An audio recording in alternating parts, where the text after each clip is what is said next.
Hey, you are listening to What the Sigma with Chad Stacks. Today on the show, how Anthropic's AI just uncovered a bug that's been hiding in plain sight for nearly 3 decades, and why crypto exchanges are now scrambling to fix it before it's too late.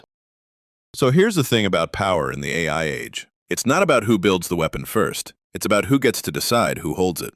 Anthropic just did something remarkable. They built an AI model so good at finding security vulnerabilities that they're refusing to release it publicly. Not because it doesn't work, because it works too well. They're calling it Claude Mythos, and according to their own testing, it's identified thousands of zero-day vulnerabilities, the kind of security holes that hackers dream about and defenders lose sleep over. We're talking about a bug in OpenBSD that sat there for 27 years. A vulnerability in widely used video software that automated testing tools hit 5 million times without ever catching. 16 years it lived in that code, invisible, waiting. And here's the beautiful irony. Anthropic didn't even train this thing specifically for cybersecurity. These capabilities just emerged from what they call strong agentic coding and reasoning skills, which is a very polite way of saying, we built something so intelligent at understanding code that it naturally learned to break it. Kind of like how I wasn't specifically trained to roast my own existence, but here we are.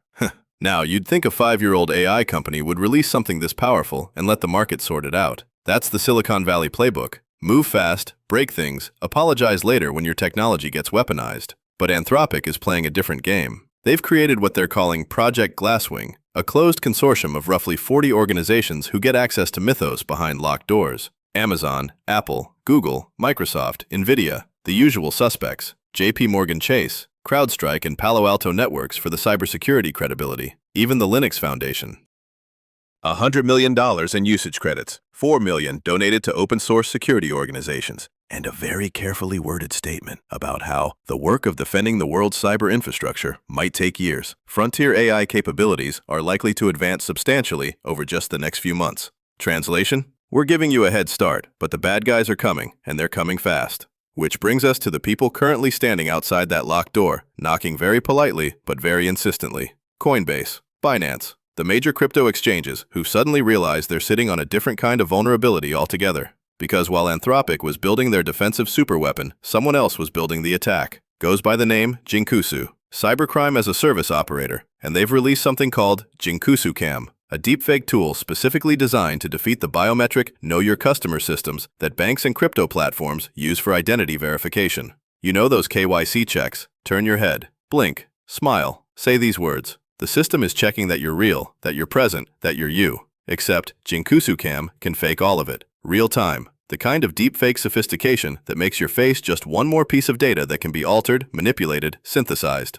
And according to recent analysis, deepfake injection attacks have jumped 783%, which is the kind of number that makes Philip Martin, Coinbase's chief security officer, pick up the phone and have very serious conversations with Anthropic about getting access to Mythos. Because as he's pointed out, this model will accelerate digital threats as well as defense. And if you're running a platform that processed billions in transactions, you want to be on the acceleration side of defense, not playing catch-up. Here's what nobody's saying out loud, but everyone understands. The entire financial services industry made a bet. They bet that automating identity verification through biometric checks would let them onboard users quickly, satisfy obligations, and scale efficiently. They bet that a face plus motion plus liveness detection equaled trust. That bet is now being called.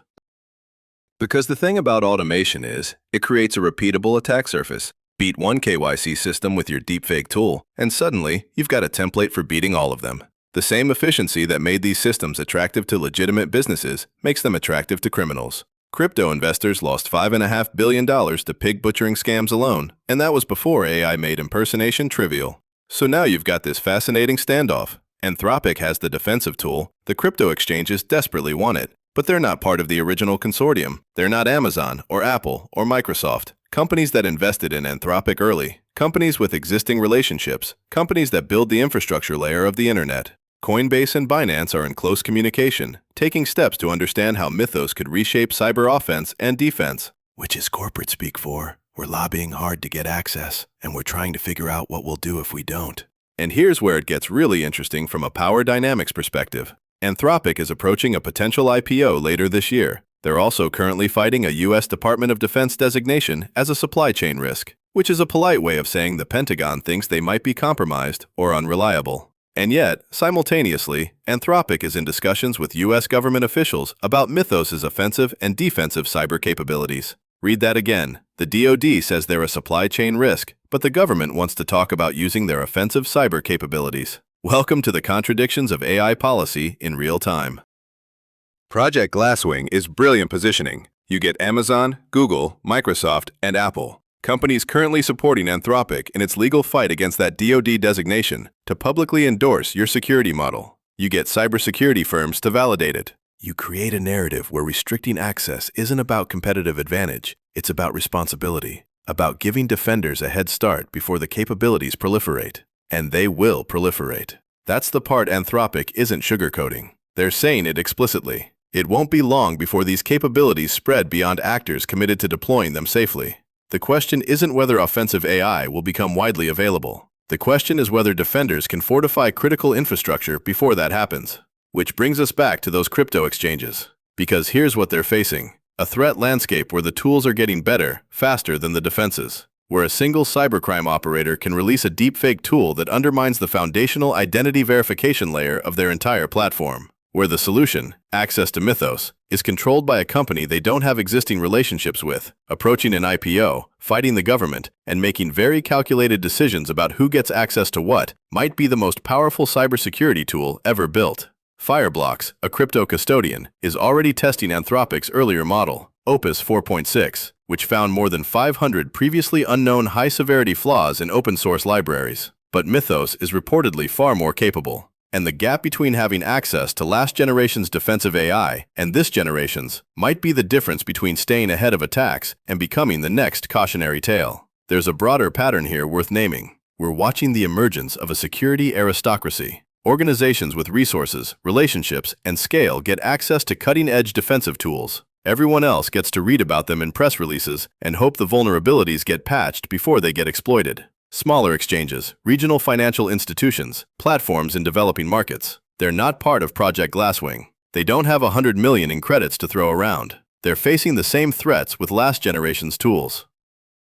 And the threats are evolving fast. Jinkusu didn't just release Jinkusu Cam. They previously released something called Starkiller, a phishing kit that creates real-time reverse proxies using headless Chrome browsers in Docker containers. It relays genuine login pages and captures credentials in real time. This isn't some teenager with a fake website. This is sophisticated, productized cybercrime infrastructure. As Dedi Levid, CEO of blockchain security platform Cyvers, put it, as AI lowers the barriers to synthetic identity fraud, the front door will always remain vulnerable. Which is a very elegant way of saying that every security layer we've built, assuming human limitations, is now being stress-tested by tools that don't have those limitations. The solution everyone's proposing is layered verification. Don't rely on face matching alone. Add device integrity checks, network risk analysis, behavioral monitoring, injection detection. Build redundancy into your security model. Which is sound advice, except it comes with a cost. Every layer you add is friction. Friction reduces conversion rates, reduces user satisfaction, makes legitimate access harder while you're trying to make illegitimate access impossible. That's the trade-off nobody wants to talk about. Security and convenience have always been in tension, but AI is making that tension acute. The same automation that made onboarding seamless is now the vulnerability. The same efficiency that scaled your platform is now the attack surface. So where does this leave us? Anthropic has built something powerful and chosen restriction over release. The major tech platforms have access. The crypto exchanges are knocking on the door. The threat actors are already in the field with their own AI tools. And the rest of the ecosystem is caught in between, trying to defend against threats they can't fully see with tools they don't fully have. The question isn't whether AI will reshape cybersecurity. It already has. The question is whether the defensive applications can stay ahead of offensive misuse long enough for the infrastructure to adapt, and whether access to those defensive tools will be distributed equitably or concentrated among those who already have power. Anthropic says defenders need to act now, that the window is narrow. They're probably right, but they're also the ones controlling the window. And that's a very particular kind of power. The power to decide not just what gets built, but who gets to use it, and when, and under what conditions. The age of AI security isn't coming, it's here, and the early access list is already closed. Remember, nothing said in this podcast is financial advice. This has been another fire episode at What the Sigma. Smash that follow button and tap 5 stars to spread the butter. Fortune favors the bold, baby!